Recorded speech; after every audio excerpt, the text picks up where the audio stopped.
Welcome back. The Ohio House passing the budget was a major hurdle cleared for the Cleveland Browns, but it's become a pretty big roadblock for Cuyahoga County. 19's Colton Molesky sat down with Cuyahoga County Executive Chris Ronayne to hear what he had to say. Well, thank you again so much for meeting with me. I kind of want to start here, though, first, instead of going with the recent stuff. Let's go back to your presser that you had last month. Yep. You had some very strong words. You had some impassioned arguments that you made. Yep. I know that Brook Park had some public statements that they made afterwards, as well as the Browns. Did you have anybody reach out to you personally after that? Lots of people, most of them said, hey, it's making sense. We have to look out for the Cuyahoga County taxpayer. And when we rolled out some of the reality check, things like this come to mind. One, the Haslam Sports Group plan is predicated on 100% occupancy over 30 years, every game sold out and every parking spot sold out.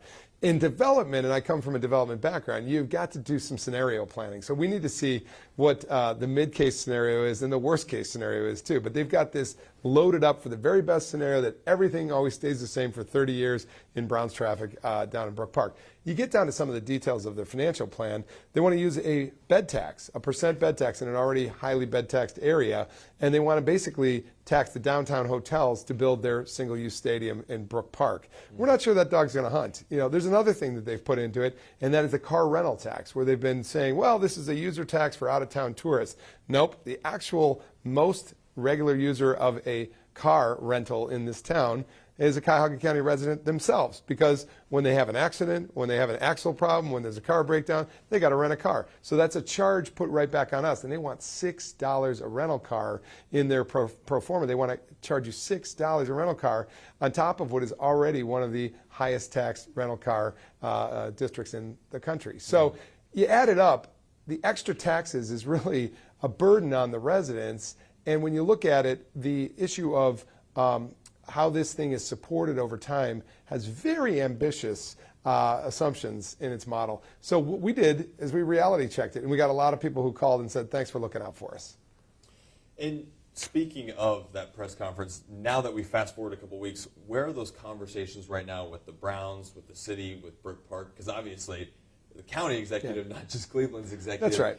Where are the conversations now sitting at? Well, we have a number of audiences. We've got our county residents first and foremost, and of course we have the city of Brook Park and the city of Cleveland. I have continued to be a proponent for the downtown plan, one that is doable financially, half the price of the Brook Park plan, not so much a burden then on the state of Ohio taxpayers as well, let alone Cuyahoga County taxpayers. I've been a proponent of the downtown plan, and I continue to say this is not Brook Park versus Cleveland. This is about everybody's downtown. We've built 16 hotels in the downtown, getting ready for conventions as we did in 2016 and as we've done every year since, where the bed tax is up because visitors are showing up in the downtown. That helps restaurants, it helps retailers, it helps everybody to have a vibrant downtown. I keep saying to the Haslam Sports Group, the burden of proof is on you why you have to take the historic Cleveland Browns out of downtown, off the lakefront, in the place that we've been playing football for 75 years in this town. Tell us why you got to move us out, and with it, we think, moving retails, restaurants, and hotels, and deflating the balloon of downtown that's already a bit precarious in the post-COVID office market, where you're not seeing as many office workers. So what's driving downtowns today? Entertainment and residents. What are you seeing in the resurgence of places like Detroit, Minneapolis, Indianapolis? You're seeing a downtown resurgence of residents and entertainment.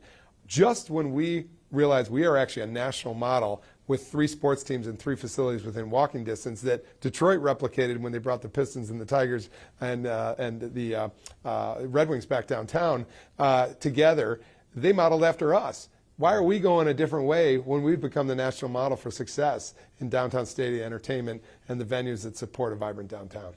You mentioned the burden of proof is on the Browns. Since you had your presser kind of laying out all of this stuff, have you had anyone come up with a good counterpoint, whether that's Brook Park or the Browns? No, when we've been out in Brook Park, we have not seen a financial model that works. We do see a financial model that works in downtown. And again, everybody's downtown. We see a there. It's roughly half the cost. The Haslams have been asking for overall $2.4 billion product in Brook Park, $1.2 billion downtown, $600 million in public subsidy versus $1.2 billion in public subsidy. You know, I mean, again, voters are already pretty stretched, right? And residents are stretched. And, you know, even the ambition with the state of Ohio, we're watching what the House and Senate are doing down there, because maybe somebody at some point is going to say, like the governor has said, hey, we have 12 major sports venues in the cities across the state of Ohio. If we give $600 million to one, what are we going to do for the others? And that conversation, we just heard Hamilton County, Cincinnati, home of the Bengals, pop up. That's starting to weigh in on the legislatures. You know, speaking of down in Columbus, they just had the vote in the House to pass the budget, which includes that $600 million for the Browns. Were you surprised by this because it was pushed through by Republicans, which dominate the House, or were you still disappointed that after some of the arguments you've made that still had that push behind that budget? I think our message from Cuyahoga County is now reaching the State House. I think we've reached the governor, and I think we're beginning to reach legislators. And that message is, look, wait a minute. This is a risky venture, the Brook Park Dome, for Cuyahoga County residents, but it's also a risky venture for Ohio residents. You know, you're asking, and the model that the state of Ohio has put forth through the House budget is asking for essentially a bond that will have to be repaid on the business premise that the Haslam's have put forth in Brook Park. And that assumes income tax and a lot of other taxes that you don't necessarily are going to come in at the high rates that they've said they will come in.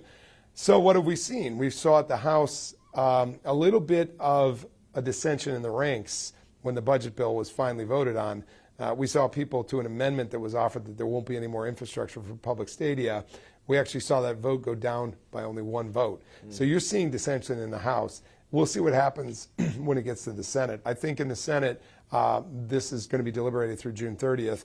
And for us, we're going to keep making the message heard that, hey, it's a risk for Cuyahoga County to build something that isn't financially sustainable. And it's a risk also for Ohio residents. You know, if I'm in Youngstown, if I'm in Toledo, if I'm in Cincinnati or Columbus, I might concern myself with how state tax dollars are being used up here in Cleveland. You know, look, we feel that we want to have a fair share of the pie from the state of Ohio, but let's talk about what's fair, what's right, what's supportable.